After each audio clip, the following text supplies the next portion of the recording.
স্কুলীয়া জীৱনৰ ডায়েৰী পৃষ্ঠাৰ পৰা যুগান্তৰ বৰাৰ শব্দ সংমিশ্ৰণ, পংখী শইকীয়াৰ কথা আৰু বিদিশা চেতিয়াৰ আবৃত্তিৰে গাফতৰ পাহৰিব নোৱাৰা মধুৰ স্মৃতিবোৰ।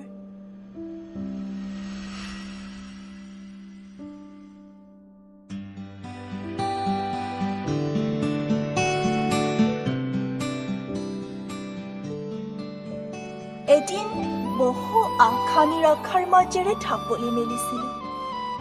ইতিহাসী গৰকা কাল নিগৰা শিৱসাগৰ নগৰৰ মাজত স্বাক্ষৰ কৰি ১৭৩টা বসন্তৰে পোহৰ দিয়া এজোপা গছ। শিৱসাগৰ চৰকাৰী উচ্চতৰ মাধ্যমিক বহুমুখী বিদ্যালয়। ২০১৮ চনৰ ১৯ জুন তাৰিখে ঢাপলি মেলিছিলোঁ বগা চাহাবৰ চহৰলৈ। আচহুৱা পৰিৱেশ, অচিনাকি মুখ, ওপৰত দুটাকৈ চিচি কেমেৰা। ভয় লাগিছিল ৰেকৰ্ডিং কৰে বুলি। লাহে লাহে অচিনাকি মুখবোৰ চিনাকিলৈ পৰিৱৰ্তন হ'ল। অচিনাকি পৰিৱেশৰ লগত লগৰ সমনীয়াৰ লগত অন্যান্য শাখাৰ ছাত্ৰ ছাত্ৰীৰ লগত আমিবোৰ সহজ হৈ পৰিলোঁ। প্ৰিয় চহৰখন আৰু প্ৰিয় হৈ পৰিল।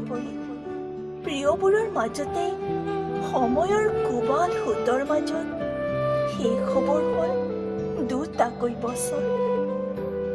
সময়বোৰ সঁচাকৈ বৰ্ণিল। এই দুটা বছৰত গফতে শিকালে জীৱনত বহু সঁচা মিছা আদিপাঠ। শিৱসাগৰ গফতত বহুত পালোঁ, বহুত হেৰুৱালোঁ। এনে কিছুমান বন্ধু বান্ধৱী পালোঁ যাক কেতিয়াও পাহৰিব নোৱাৰি। সিহঁতৰ লগত কৰা উৎপাতবোৰ, ধেমালিবোৰ, ছেকেণ্ড গেটৰ কাৰোবাৰ বাইক স্কুটাৰ আড্ডাবোৰৰ মাজেৰে জীৱনটোক চাবলৈ শিকিলোঁ। ভাল লগাৰ পৰা ভাল পোৱালৈকে সময়। সোণাৰু কৃষ্ণচূড়া, দেৱদাৰুৰ চেঁচা বতাহজাক, কিবা হৃদয় চুই যোৱা অনুভূতি।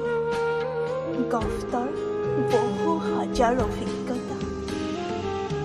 কোনোবা আপোন, কোনোবা আকৌ মুখা পিন্ধা আপোন, আৰু কোনোবা জীৱনৰ অংগই কিবা এটা নতুন জীৱন। ছাৰ বাইদেউসকলৰ জীৱন যুঁজৰ প্ৰেৰণা। গফতত সৰু মানুহজনো পুৱা ৮ বজাৰ পৰা সন্ধ্যা ৫ বজালৈকে ব্যস্ত থাকে। স্কুলীয়া ল'ৰা ছোৱালীজাকৰ আড্ডাবোৰ প্ৰত্যেকজনৰ বাবে আপোন। সহায়ৰ এখনি হাত, বিশ্বাসৰ এখনি আকাশ। গফতৰ ল'ৰা ছোৱালীয়ে চিনাকি কৰাই দিয়ে সৰু মানুহজনৰ মাজত সোমাই থকা ডাঙৰ মানুহজন। ৰমাদা সদায় পৰিচিত এটি নাম। তেওঁৰ সৰু চানাগাড়ীখন হাজাৰজন গফটিয়ানৰ সোৱাদ। কৈ শেষ কৰিব নোৱাৰা কথা। সেই সকলোবোৰেই আজি জীয়া নষ্টালজি।